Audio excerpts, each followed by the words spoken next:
हुआ हूं कि जिस प्रकार सरकार ने षड्यंत्र करके जब 10 साल के उस संघर्ष को कुचलने की कोशिश की गई, जब सरदार शहर में 20 तारीख को एक ऐतिहासिक रैली थी, वो युवा आक्रोश रैली की हमने घोषणा की थी। माननीय मुख्यमंत्री जी के विश्वास पे, उनके आश्वासन पे 38 दिन बाद हम गुजरात से राजस्थान लौटे थे। हमारी हालांकि सीएमओ में मीटिंग हुई, दूसरे दौर की मीटिंग होनी थी, लेकिन हमारे युवा साथियों ने निर्णय लिया कि जब तक परिणाम नहीं निकल जाए हम लोग संघर्ष जारी रखेंगे। 20 तारीख की सरदार शहर में बड़ी रैली थी, जिसमें 5000 करीब युवा होने वाले थे। और 19 तारीख को मैं 4 बजे मैं चूरू पहुंच गया था। रास्ते में मेरे पास फोन आया कि परमिशन के लिए साफ मना कर दिया गया, आपको परमिशन नहीं मिलेगी। मैं वहां से सीधा कलेक्टर साहब के वहां ऑफिस गया। कलेक्टर साहब से मुलाकात हुई, पीए साहब मिले, उन्होंने ये कहा कि आप एडीएम साहब से मिलिए। एडीएम साहब के घर चला गया, एडीएम साहब से मिला कि आप एसडीएम साहब से मिलिए। मैंने कहा मैं एसडीएम साहब से मिलूंगा। और सरदार शहर में घुसते ही पुलिस प्रशासन ने मुझे रोक लिया। यह घटना 4:30 बजे की 19 तारीख को। उन्होंने रोका और मुझे बिठाया, बोले आप चाय पिए, हम आपको कलेक्टर साहब से मिलवाएंगे। मेरे साथ 4 साथी और थे और कुछ देर बाद मेरे 4 साथी को अलग करके वहां के थाने में ले जाया जाता है। मुझे जयपुर के लिए रवाना कर दिया जाता है एक निजी गाड़ी में। मुझे लगा शायद मुझे डिटेन किया गया, जयपुर छोड़ के आएंगे।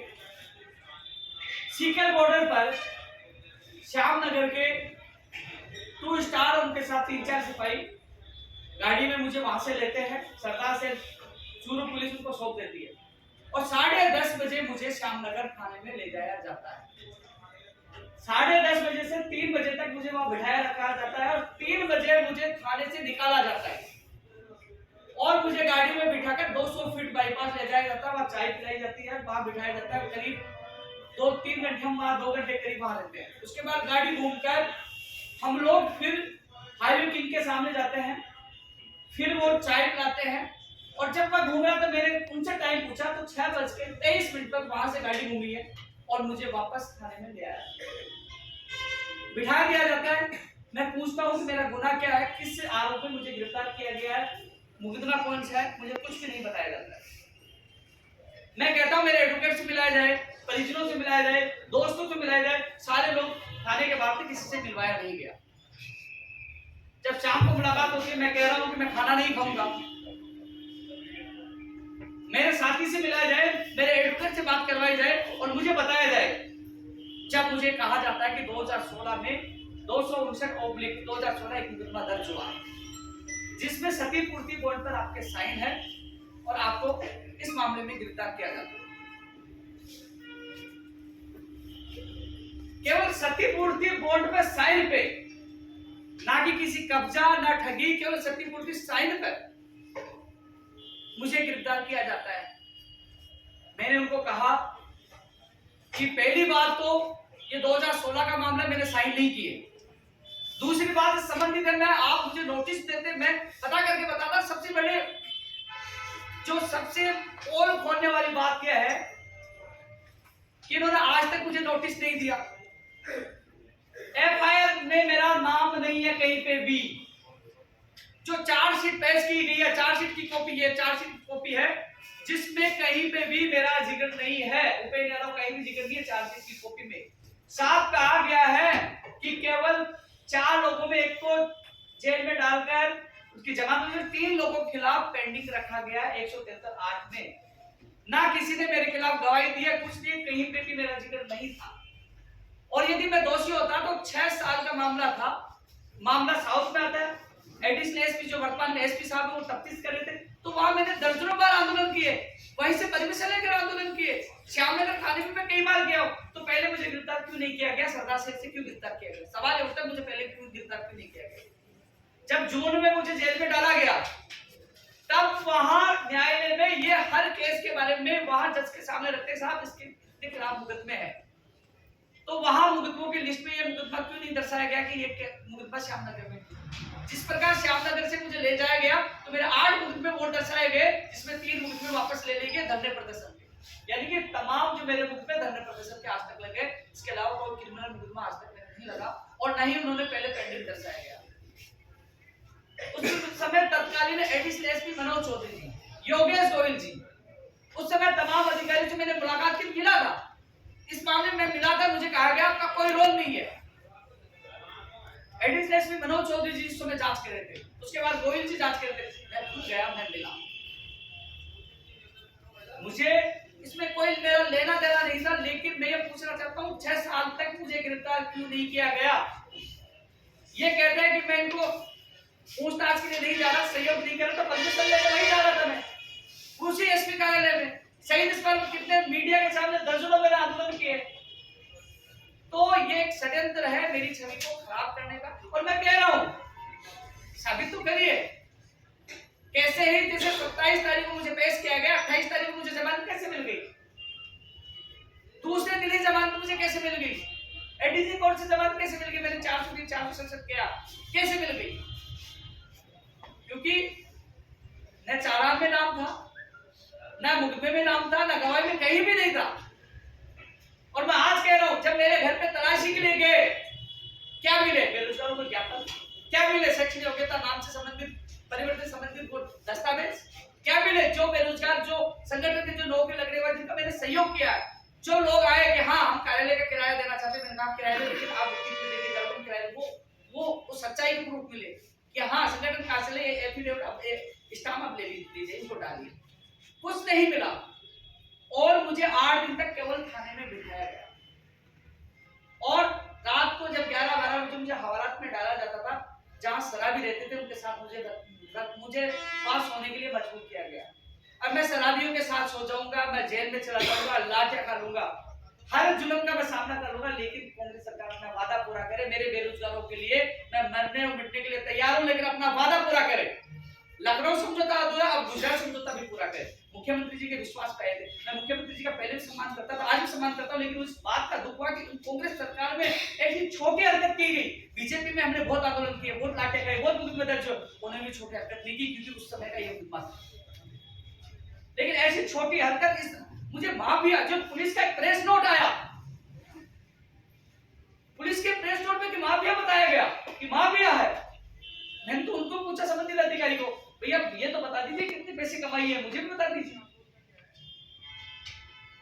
बड़े श्रम की बात है, 10 साल के संघर्ष को दबाने के लिए माफिया प्रेस नोट जारी किया गया, जिसमें एफआईआर में नाम नहीं है, न चालान में, उसके बावजूद भी माफिया करा दिया गया। लेकिन इस मामले को लेकर मैं न्यायालय में जा रहा हूं। जब मुझे अवैध 22 घंटे तक, 22 घंटे बाद मुकदमे में दिखाया गया, 22 घंटे अवैध मुझे हिरासत में रखा गया, उसके खिलाफ झूठे मुकदमे में मुझे फंसाया गया, उसके खिलाफ, और मेरी छवि को धूमिल करने की कोशिश की, मानहानि के साथ, दावा के साथ मैं हाईकोर्ट में भी जाऊंगा। और 9 फरवरी को न्याय, पहले हमने 9 फरवरी को युवा जागृति यात्रा निकालने का ऐलान किया था, लेकिन अब न्याय एवं युवा जागृति यात्रा है कि मुझे भी न्याय चाहिए। जनता के बीच में, युवा के बीच में मैं जाऊंगा कि मुझे न्याय चाहिए, कि मुझे जेल में 10 दिन तक क्यों रखा गया, मेरा क्या गुनाह है कि मैंने युवाओं की आवाज उठा दी, मेरा गुनाह है कि मैं गुजरात में डांडी यात्रा निकालकर इनको वादे याद दिला दिए, मेरा गुनाह है कि मैंने कांग्रेस को समर्थन दिया था, मेरा गुनाह है कि मैंने पेपर माफी के खिलाफ आवाज उठाई। और सबसे बड़ी बात, जब मैं जेल के अंदर था, वो पेपर माफिया जो युवाओं के सपनों के साथ कुटारघात करते हैं, मेरे पास आते हैं, क्या बाहर जाके मत बोलना, आपको 1 करोड़ रुपए 2 दिन में घर पहुंचा।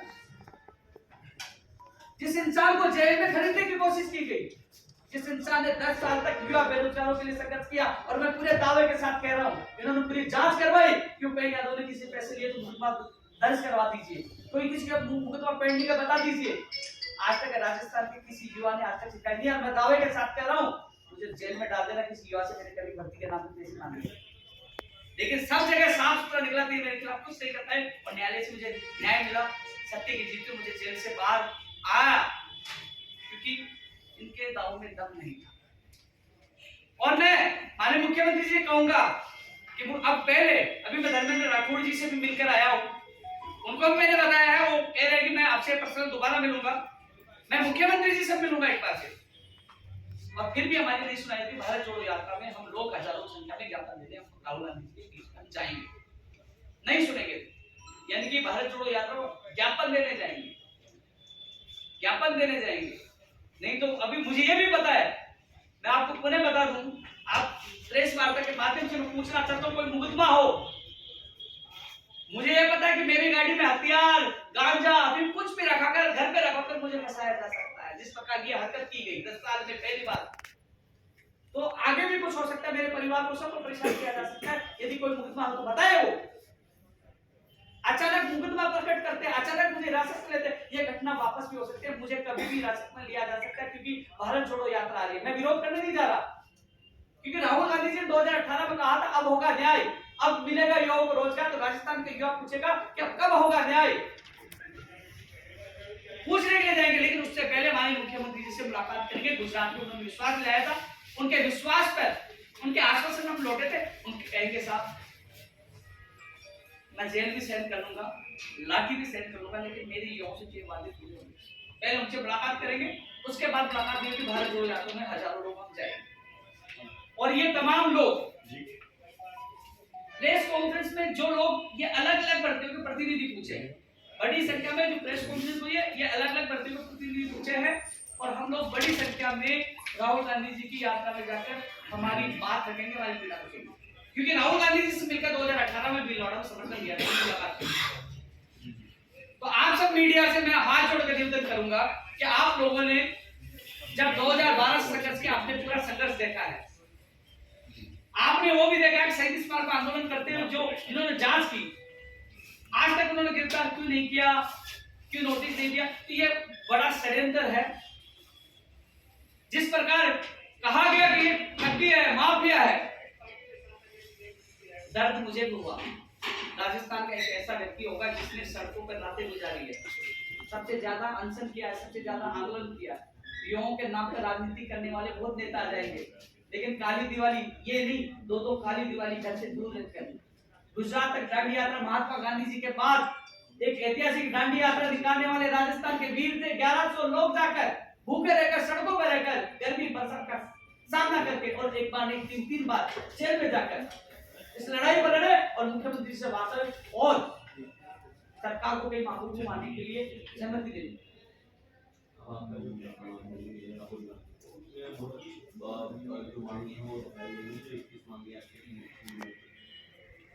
वो भी, और राहुल गांधी जी ने भी थोड़ी देर पहले वीडियो देखा, डरो मत, डरो मत, लेकिन हमें क्यों डराया जा रहा है, क्यों जेल में डाला जा रहा है, ये सारी चीजें। लेकिन न्यायालय में भी जाऊंगा, बात करूंगा, पहले से पहले मुख्यमंत्री से बात करूंगा।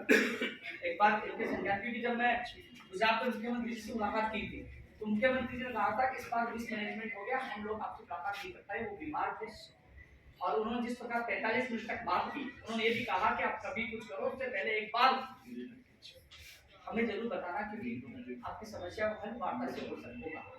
तो एक बार मैं उनसे मिलकर ये बताऊंगा किस प्रकार एक षड्यंत्र किया गया, किस प्रकार जेल में मुझे 10 दिन तक रखा गया, किस प्रकार शराबियों के बीच में रखा गया, सारी चीजें, ये चीज उनके सामने रखूंगा। फिर न्याय नहीं मिलता तो हम लोग पार्टी हो जाते हैं। पिछले दिनों मंच से सीएम अशोक गहलोत ने सुनने कहा कि कुछ जो राजस्थान के साथी हैं वो बेरोजगारों को बरगलाने का काम कर रहे हैं। अच्छा, मुझे बता दीजिए, पहले बजट में 2100 पदों पर पंचायत राज भर्ती अधिकारी की घोषणा की, पहले बजट में 1500 पदों पर कनिष्ठ अनुदेशक भर्ती अधिकारी की घोषणा की, पहले बजट में दंत चिकित्सक भर्ती अधिकारी की घोषणा की। जो उनके वादे पूरे नहीं, वो वादे याद दिलाना बरगला ना हुआ। जो लखनऊ समझौता हुआ, मंत्रियों का लिखित समझौता हुआ, वो वादे याद दिलाना बरगला ना हुआ। वादे याद दिलाना, क्योंकि जब हमने समर्थन दिया, मैं आज पुनः कह रहा हूं, मुख्यमंत्री जी तक जो रिपोर्ट जा रही है उनको गुमराह किया जा रहा है, मुख्यमंत्री तक सारी बातें नहीं पूछाई जा रही है, उनको गुमराह किया जा रहा है। मैं आपके मीडिया के माध्यम से मैं पुनः कहूंगा, मुख्यमंत्री जी आप अभिभावक हो, किसी भी पार्टी का मुख्यमंत्री हो, अभिभावक कर्तव्य होगा। मैं अपील कर रहा हूं कि आप सुनिए, आपने गुजरात से बुलाया, सब आए, आपके एक कहने पर वापस आ गया, बुलाइए, इनकी समस्या का हल करिए। हम कांग्रेस के या मुख्यमंत्री के विपक्षी नहीं है, हम विरोधी नहीं है, हम जिंदाबाद बोलने के लिए तैयार है, धन्यवाद देने के लिए तैयार। देश से विशेष शिक्षकों की घोषणा हुई, हम शिक्षा मंत्री जी को हम घर जाकर 11 तिमारा पर धन्यवाद देकर, जहां अच्छा हम धन्यवाद देते हैं। और मैं कह रहा हूँ मुख्यमंत्री जी ने अच्छे काम किए हैं, मैं उनसे पूछूंगा नहीं, कई अच्छे काम किए, कई मांगे मानी है। जो अच्छा होगा अच्छा बोलेंगे, जो गलत होगा उसका विरोध करेंगे। तो तमाम मांगों के लिए हमारा संघर्ष जारी है। ठीक है, उपेंद्र जी कितने करोड़ का मानहानि का दावा करोगे आप सरकार या पुलिस पे जो आपके साथ अन्याय हुआ है ना? सर वो एडवोकेट से राय लूंगा, मैं इस मामले में पहली बार उलझा होता तो मुझे ज्ञान है। ये आखिर तक न्याय के लिए लड़ोगे या मैनेज हो जाओगे? आज तक आपने देखा होगा पिछले 5 साल सरकार थी, नहीं, आप तो इस पे मैं जवाब दे रहा हूँ ना, हाँ। 5 साल सरकार थी, लड़ाओ, ये सरकारें लड़ाओ, एक पहला इंसान होगा जो दोनों सरकारों में विपक्ष की भूमिका निभा रहा है, विपक्ष गायब है, लड़ रहा हूँ। और जब तक राजस्थान बेरोजगार एकीकृत महासंघ में हूँ, अंतिम सांस तक मैं लड़ूंगा, न झुकूंगा, न पीछे हटूंगा, चाहे कितनी बार मुझे जेल में डाले, मैं पीछे हटने वाला नहीं।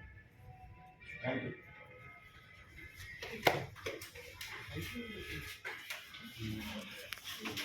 अब